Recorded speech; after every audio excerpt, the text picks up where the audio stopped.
ئێمە بێگومان وەک لە ڕۆژی یەکەم هەوتومانە سەرخۆشی لە خۆمانەکەین پێش یەکێتی و سەرخۆشی لە هەموو گەلی کوردستانەکەین بە لەدەستدانی پیاوێکی مەزنی کاریگەرێکی سیاسی و کارکتەرێکی سیاسی بەهێز کە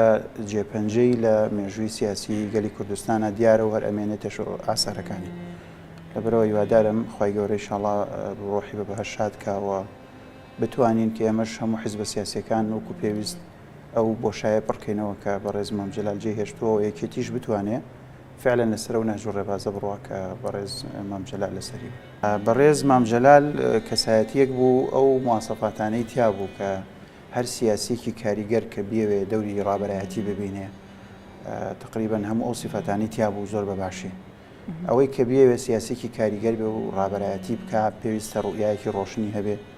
پێویستە حکمت و دانایی و سنگفراوانی هەبێ پێویستە ئەخلاقیشی بەرزی هەبێت لە بەخشندەیی لە سنگفراوانی لە لێبوردن لە تەواضع و خۆ بە کەمزانین و لوتفنواندن لەگەڵ خەڵک هەموو ئەمانە سەرباری طبعاً مام جەلال کوتلەیەک بوو لە ئەزمون و لە مێژوو پیاوێکی مخەزڕەمی سیاسی بوو مامۆستایانی سیاسەتیش بە مامۆستای خۆیانیان سەیرە کرد سەرکردەکانی عێراق هەمویان فەزڵ و قەدری مام جەلالیان ئەزانی بۆیە بە ئاسان ئێستا هەرەوەی سەرۆکیێکی کوردبەری بۆ بەغدا قەت ناتوانێت جێگەی پڕکاتەوە چونکە ئەو مێژوەی ئەوی نییە سەرباری ئەوەی ڕەنگە ئەو حکمت و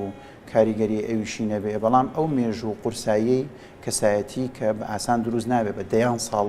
خەبات و بەشداری سیاسی و فەرەنگی کولتوری و بەشداری دیبلۆماسی و علاقات و پەیوەندی کۆمەڵایەتیە بەرفراوانەکان و خەباتێکی زۆر لە شاخ و لە شار و بەڕێوەبردن و ئەزمونویان ئەمانە هەمووی بە ئاسانی بە دەیان ساڵ بۆ بێتەوە لە شخصیتێکە